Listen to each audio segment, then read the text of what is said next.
25 जून 1975 की आधी रात देश के प्रधानमंत्री अचानक राष्ट्रपति भवन पहुंचते हैं।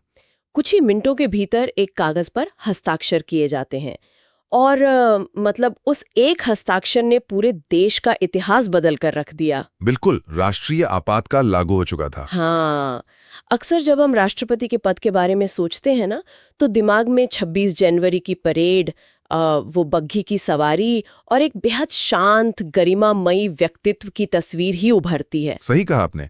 बाहर से देखने पर यह पद सिर्फ एक पुरानी परंपरा या कह सकते हैं एक प्रतीकात्मक भूमिका लगता है। लेकिन 1975 की उस आधी रात ने यह साबित कर दिया कि देश की असली ताकत की चाबियां आखिर छिपी कहाँ हुई हैं। और यही वजह है कि आज हमारे पास जो स्रोत सामग्री हैं, मतलब जो इंडियन प्रेसिडेंट्स मास्टर क्लास के नोट्स और प्रेजेंटेशंस हैं, हाँ, वो बहुत ही दिलचस्प हैं। बिल्कुल, इन नोट्स में परीक्षा के लिए जरूरी जो ऐतिहासिक तथ्य हैं और संविधान के बेहद जटिल कानूनी आर्टिकल्स, उनको एक साथ रखा गया है। अक्सर हम या तो सिर्फ नेताओं की जीवनियां पढ़ते हैं या फिर संविधान की सूखी धाराएं, लेकिन इन दोनों को एक साथ रखकर देखने पर ही समझ आता है कि भारत के सर्वोच्च संवैधानिक पद का असली ढांचा काम कैसे करता है। और आज के इस विस्तृत विश्लेषण का मकसद भी यही है। मतलब हम सिर्फ ये नहीं जानने वाले कि कौन सा अनुच्छेद क्या कहता है, बल्कि हम उस पूरी मशीनरी को समझेंगे जो इस देश को चलाती है। सही बात है। लेकिन इस भारी भरकम कानूनी चर्चा में जाने से पहले मैं स्रोत सामग्री के उस हिस्से से शुरुआत करना चाहूंगी जिसने मेरा ध्यान सबसे ज्यादा खींचा। अच्छा, कौन सा हिस्सा? वो जो डिटेल स्लाइड है जिसे द हॉल ऑफ रिकॉर्ड्स कहा गया है। ओहो, वो मेमोरी ट्रिक वाली स्लाइड। हाँ, मतलब देश के पहले राष्ट्रपति से लेकर आज तक के सभी राष्ट्रपतियों का क्रम याद रखना बहुत मुश्किल काम लगता है। लेकिन इन नोट्स में एक मेमोरी ट्रिक दी गई है। एक छोटी सी कविता है और उसमें सारा इतिहास छिपा है। वो ट्रिक वास्तव में बहुत काम की है। देखिए, अगर हम उस क्रम को समझ लें तो हमें ये भी समझ आ जाएगा कि इस पद पर समय के साथ किस तरह के बदलाव आए। तो मैं उस लाइन को पढ़ती हूँ। लाइन है, राज की राधा जाकर गिरी फखरुद्दीन रेड्डी की जेल में, रमाशंकर नारायण की कलम से प्रतिभा दिखी सभी की, प्रणब को सबको राम राम। वाह, सुनने में किसी पुरानी फिल्म का डायलॉग लगता है ना? बिल्कुल लगता है। चलिए ऐसे एक एक करके डिकोड करते हैं। हाँ, तो शुरुआत होती है राज की राधा से, यानी डॉक्टर राजेंद्र प्रसाद और डॉक्टर सर्वपल्ली राधाकृष्णन। और यहाँ डॉक्टर राजेंद्र प्रसाद का नाम हॉल ऑफ रिकॉर्ड्स में एक बहुत ही खास वजह से दर्ज है। वो भारत के इतिहास में इकलौते ऐसे राष्ट्रपति हैं जिन्होंने लगातार 2 पूरे कार्यकाल संभाले हैं। उनके बाद आते हैं डॉक्टर राधाकृष्णन, जो एक महान दार्शनिक और शिक्षक थे। इसके बाद की लाइन है, जाकर गिरी, जाकर से डॉक्टर जाकिर हुसैन और गिरी से वीवी गिरी। यह स्रोत सामग्री एक बहुत ही महत्वपूर्ण घटनाक्रम की ओर इशारा करती है। बिल्कुल, असल में डॉक्टर जाकिर हुसैन भारत के पहले ऐसे राष्ट्रपति थे जिनकी पद पर रहते हुए मृत्यु हो गई थी। ओहो। और यहीं पर हमारे संविधान का एक बहुत बड़ा मतलब जो सेफ्टी मैकेनिज्म या सुरक्षा चक्र है ना, वो पहली बार काम में आया। देश का सर्वोच्च पद 1 सेकंड के लिए भी खाली नहीं रखा जा सकता। सही बात है। इसलिए तत्कालीन उपराष्ट्रपति वीवी गिरी को तुरंत कार्यवाहक राष्ट्रपति यानी एक्टिंग प्रेसिडेंट बनाया गया। लेकिन कहानी यहाँ खत्म नहीं होती ना। मैंने नोट्स में पढ़ा कि वीवी गिरी को राष्ट्रपति पद का चुनाव लड़ना था, इसलिए उन्होंने उपराष्ट्रपति पद से भी इस्तीफा दे दिया। हाँ, ये बहुत ही अनोखी स्थिति थी। मतलब अब न राष्ट्रपति है न उपराष्ट्रपति, ऐसे में देश का मुखिया कौन बना? देखिए, ऐसे दुर्लभ क्षणों के लिए ही संविधान निर्माताओं ने हर स्थिति की योजना पहले से बनाई थी। अच्छा। हाँ, जब दोनों पद खाली हो गए तब सुप्रीम कोर्ट के तत्कालीन मुख्य न्यायाधीश न्यायमूर्ति मोहम्मद हिदायतुल्लाह ने कार्यवाहक राष्ट्रपति का पद संभाला। क्या बात है। ये घटना दिखाती है कि हमारा संवैधानिक ढांचा कितना लचीला और मजबूत है। मतलब चाहे कोई भी अप्रत्याशित स्थिति आ जाए, व्यवस्था का पहिया कभी रुकता नहीं है। ये वाकई में हैरान करने वाला है कि कैसे एक के बाद एक बैकअप प्लान तैयार है। बिल्कुल। कविता में आगे बढ़ते हैं।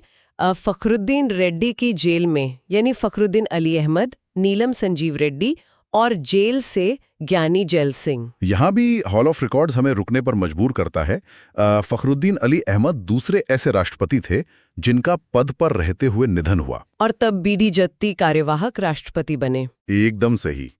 लेकिन नीलम संजीव रेड्डी का रिकॉर्ड और भी अनोखा है। हाँ, मैंने पढ़ा। वो भारत के इतिहास में निर्विरोध चुने गए एकमात्र राष्ट्रपति हैं। 1 मिनट, निर्विरोध मतलब उनके सामने चुनाव में कोई और उम्मीदवार खड़ा ही नहीं हुआ? हाँ, बिल्कुल ऐसा ही हुआ।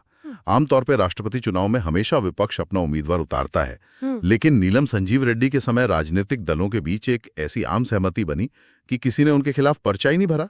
अरे वाह! ये भारतीय राजनीति के एक बहुत ही दुर्लभ क्षण को दर्शाता है।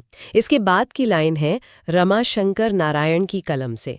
रमा से रमा शंकर वेंकटरमण, शंकर से डॉक्टर शंकर दयाल शर्मा, नारायण से KR नारायणन, और कलम शब्द तो हमारे missile man doctor APJ Abdul Kalam ji के लिए है। बिल्कुल। डॉक्टर कलाम का राष्ट्रपति बनना इस बात का बहुत बड़ा प्रतीक था कि यह पद सिर्फ राजनीतिक पृष्ठभूमि वाले लोगों के लिए नहीं है। मतलब एक वैज्ञानिक जिनका राजनीति से कोई सीधा लेना देना नहीं था, वो देश के सर्वोच्च पद तक पहुंचे और पीपल्स प्रेसिडेंट कहलाए। और कविता का अंत होता है, प्रतिभा देखी सभी की, प्रणब को सबको राम राम। यानी पहली महिला राष्ट्रपति प्रतिभा पाटिल, प्रणब मुखर्जी और रामनाथ कोविंद।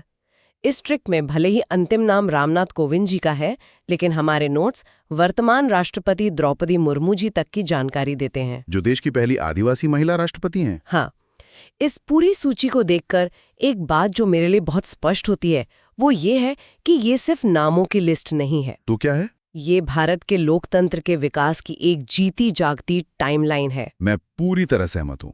अगर हम ध्यान से देखें तो एक विद्वान, एक वैज्ञानिक, एक मुख्य न्यायाधीश, एक महिला और एक आदिवासी महिला, मतलब समाज के हर वर्ग और पृष्ठभूमि के लोगों ने इस पद को सुशोभित किया है। बिल्कुल। ये इस बात का प्रमाण है कि भारत के लोकतंत्र का शिखर किसी एक खास वर्ग के लिए आरक्षित नहीं है।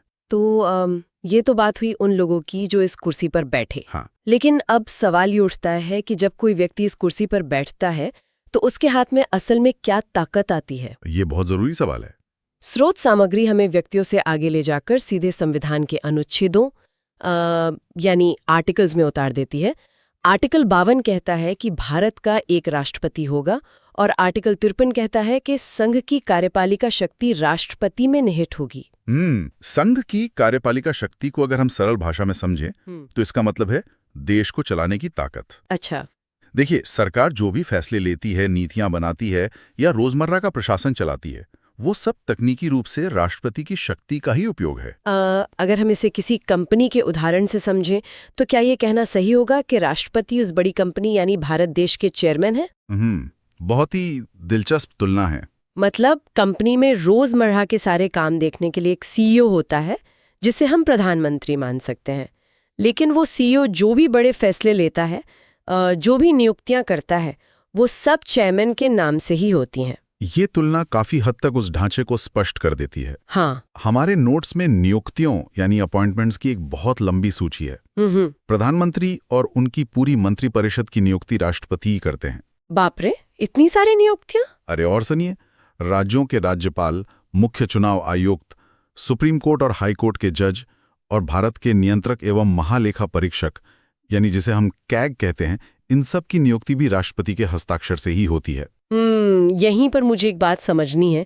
मान लीजिए चुनाव आयोग है जिसका काम है देश में निष्पक्ष चुनाव करवाना।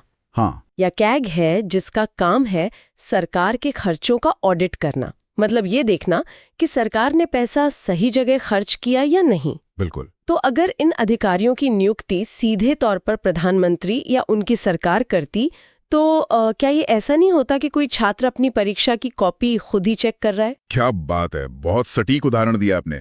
और यही वो बारीकी है जो संविधान निर्माताओं ने बहुत सोच समझकर तैयार की थी। अच्छा। देखिए, अगर सरकार खुद अपने ऑडिटर या अपने चुनाव करवाने वाले अधिकारी को नियुक्त करेगी तो उनकी निष्पक्षता पर तो हमेशा सवाल उठेंगे, है ना? जाहिर सी बात है। इसीलिए ये नियुक्तियां राष्ट्रपति के माध्यम से की जाती हैं।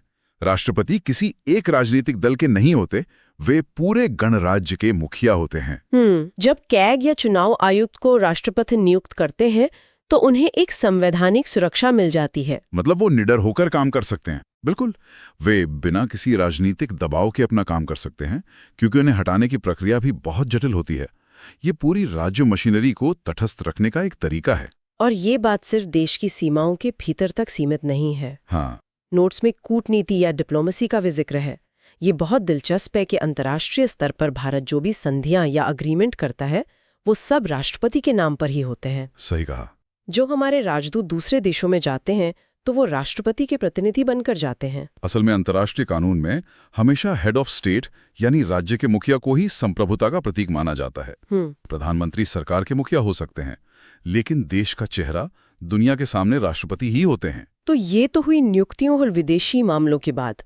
लेकिन अब उस क्षेत्र की तरफ चलते हैं जिसका सीधा असर हमारे और आपके रोजमर्रा के जीवन पर पड़ता है, यानी कानून और पैसा। बिल्कुल। जब हम न्यूज़ चैनल देखते हैं तो संसद में जोरदार बहसें चल रही होती हैं। ऐसा लगता है कि सारे कानून वहीं बन रहे हैं, सारे फैसले वही सांसद ले रहे हैं। तो फिर इस पूरी कानून बनाने की प्रक्रिया में राष्ट्रपति की क्या भूमिका है? देखिए, संसद की बहसों का अपना महत्व है, लेकिन स्रोत सामग्री बहुत स्पष्ट रूप से बताती है कि राष्ट्रपति खुद संसद का एक अभिन्न अंग है। अच्छा। हाँ, हम अक्सर सोचते हैं कि लोकसभा और राज्यसभा मिलकर संसद बनाते हैं, लेकिन ऐसा नहीं है। तो फिर कैसा है? भारत की संसद 3 अंगों से मिलकर बनी है: लोकसभा, राज्यसभा और राष्ट्रपति। इसका मतलब कोई भी कानून तब तक वजूद में नहीं आ सकता जब तक उस पर राष्ट्रपति की मुहर न लगे? एकदम सही। संसद के दोनों सदन किसी बिल पर कितनी भी लंबी चर्चा कर लें, उसे भारी बहुमत से पास भी कर दें, लेकिन वो बिल तब तक अधिनियम या एक्ट नहीं बन सकता जब तक राष्ट्रपति उस पर अपने हस्ताक्षर न कर दें। वो अंतिम चेक पोस्ट है। बिल्कुल। इसके अलावा संसद का सत्र कब शुरू होगा, यानी सत्र बुलाना, और सत्र कब खत्म होगा, जिसे सत्रावसान कहते हैं, ये घोषणा भी राष्ट्रपति ही करते हैं। एक मिनट, एक शब्द यहाँ आया है, सत्रावसान। इसे थोड़ा आसान भाषा में समझते हैं। हाँ, बिल्कुल। देखिए, सत्रावसान का मतलब है संसद के एक विशेष सत्र, जैसे मानसून सत्र या शीतकालीन सत्र हो गया, उसकी बैठकों को आधिकारिक रूप से समाप्त करना। अच्छा। ये लोकसभा को भंग करने से अलग है। लोकसभा को भंग करने का मतलब है चुनाव के लिए सरकार का कार्यकाल खत्म करना, जो प्रधानमंत्री की सलाह पर राष्ट्रपति करते हैं। समझ गई। इसके साथ ही स्रोत सामग्री में यह भी बताया गया है कि राष्ट्रपति राज्यसभा में 12 सदस्यों को मनोनीत करते हैं। हाँ, जो कला, साहित्य, विज्ञान या समाज सेवा के क्षेत्र में प्रतिष्ठित होते हैं। ये शायद इसलिए किया गया ताकि चुनाव की राजनीति में न पड़ने वाले जो विशेषज्ञ हैं, उनका अनुभव भी देश के काम आ सके। बिल्कुल सही सोचा आपने। तो विधायी शक्तियों से आगे बढ़कर अब पैसे की बात करते हैं। वित्तीय शक्तियां। नोट्स में धन विधेयक या मनी बिल का जिक्र है और लिखा है कि ये केवल राष्ट्रपति की पूर्व सिफारिश से ही पेश हो सकता है।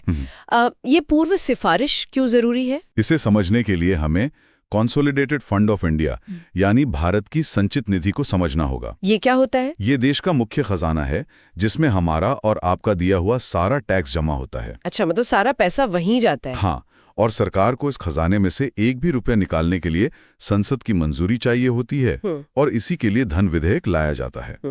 क्योंकि सीधे तौर पर देश की अर्थव्यवस्था और जनता के पैसे से जुड़ा है, इसलिए संविधान ये तय करता है कि इसे संसद में पेश करने से पहले राज्य के मुखिया यानी राष्ट्रपति की मंजूरी ली जाए, ताकि पैसे के मामले में कोई भी कदम उठाने से पहले सर्वोच्च स्तर पर एक नियंत्रण रहे। बिल्कुल। इसके अलावा जो देश का वार्षिक बजट हर साल पेश होता है, वो भी राष्ट्रपति के ही नाम से संसद में रखवाया जाता है।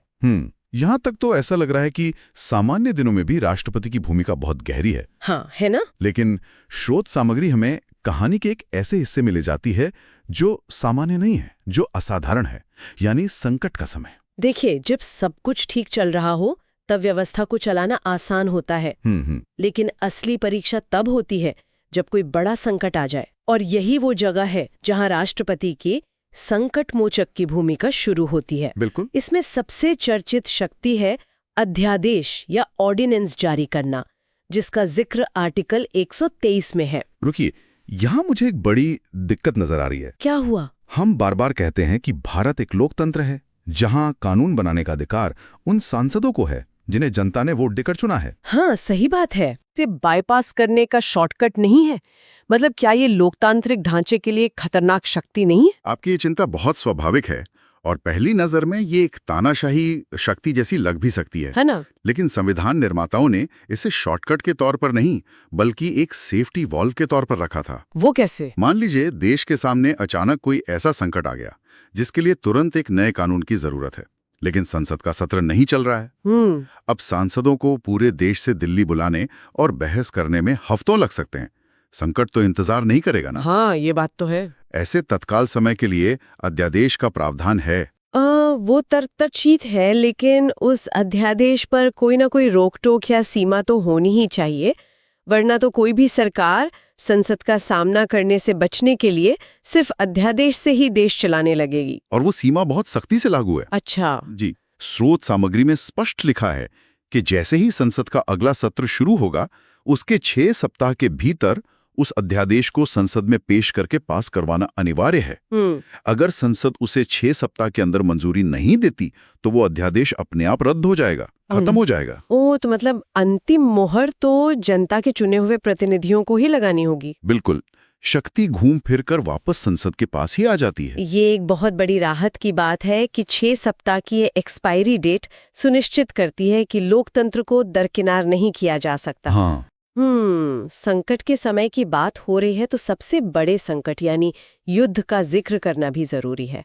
नोट्स में बताया गया है कि भारत के राष्ट्रपति देश के रक्षा बलों के सर्वोच्च कमांडर या सुप्रीम कमांडर होते हैं। ये एक बहुत ही बुनियादी सिद्धांत है जिसे मिलिट्री पर सिविलियन कंट्रोल कहा जाता है। अच्छा, इसका क्या मतलब है? देखिए, थल सेना, वायुसेना और नौसेना, हमारी तीनों सेनाएं किसी राजनेता, किसी राजनीतिक दल या यहाँ तक कि प्रधानमंत्री के प्रति भी वफादारी की शपथ नहीं लेती हैं। अच्छा। उनकी निष्ठा भारत के संविधान के प्रति होती है और राष्ट्रपति उस संविधान के प्रमुख होते हैं। इसीलिए किसी भी देश के खिलाफ युद्ध की आधिकारिक घोषणा करना या युद्ध समाप्त करने का आदेश देना केवल राष्ट्रपति के नाम से ही किया जाता है। और जब युद्ध या बाहरी आक्रमण जैसी चरम स्थिति आती है तो हमारे सामने आपातकाल या इमरजेंसी के प्रावधान आते हैं। बिल्कुल। स्रोत सामग्री में 3 महत्वपूर्ण वर्षों का जिक्र किया गया है जब भारत में राष्ट्रीय आपातकाल लागू हुआ था, 1962, 1971 और 1975। 1962 और 71 में ये बाहरी युद्ध के कारण हुआ, जबकि 75 में आंतरिक कारणों से। लेकिन इन ऐतिहासिक घटनाओं के बाद इन नोट्स में एक बहुत ही खास शर्त जोड़ी गई है जिस पर ध्यान देना बहुत जरूरी है। हाँ, वो शर्त ये है कि आज के समय में राष्ट्रीय आपातकाल की घोषणा केवल कैबिनेट की लिखित सिफारिश पर ही की जा सकती है। ये लिखित सिफारिश वाला हिस्सा मुझे बहुत महत्वपूर्ण लगता है। ये असल में संविधान में बाद में जोड़ा गया एक बहुत बड़ा सुधार था। इसका उद्देश्य ये सुनिश्चित करना है कि आपातकाल लगाने जैसा गंभीर फैसला कोई एक व्यक्ति, चाहे वो प्रधानमंत्री ही क्यों ना हो, अकेले मौखिक रूप से न ले सके। बिल्कुल। राष्ट्रपति के पास पूरी कैबिनेट यानी सरकार के सभी वरिष्ठ मंत्रियों के हस्ताक्षर वाला एक लिखित दस्तावेज आना चाहिए। ये पूरी प्रक्रिया को एक सामूहिक जिम्मेदारी बनाता है और ये सुनिश्चित करता है कि ऐसी असाधारण शक्ति का इस्तेमाल बिना किसी ठोस दस्तावेजीकरण के न हो। तो ये कागजी कार्रवाई असल में लोकतंत्र को सुरक्षित रखने की एक ढाल है। बिल्कुल सही कहा आपने। आज हमने इस स्रोत सामग्री के जरिए जिस तरह से इस पद का विश्लेषण किया है, उससे एक बहुत साफ तस्वीर उभर कर आती है। वो पद जो 26 जनवरी को सिर्फ एक गरिमामयी मूर्ति की तरह नजर आता है, वो असल में इस देश की पूरी मशीनरी को एक सूत्र में पिरोए हुए हैं। हाँ। चाहे वो कार्यपालिका के बड़े अधिकारियों की नियुक्ति हो, संसद के बनाए कानूनों पर अंतिम मोहर हो या युद्ध और आपातकाल जैसे सबसे गंभीर फैसले हों। देखिए, इस पूरे ढांचे का डिजाइन ही ऐसा है कि वो देश को संतुलन प्रदान करता है। बिल्कुल। सरकारें आएंगी और जाएंगी, राजनीतिक दल चुनाव जीतेंगे और हारेंगे, लेकिन राष्ट्रपति का पद एक ऐसे स्थिर ध्रुव की तरह काम करता है जो ये सुनिश्चित करता है कि देश संविधान के दायरे में रहकर ही आगे बढ़े। ये बात सच में सोचने पर मजबूर करती है।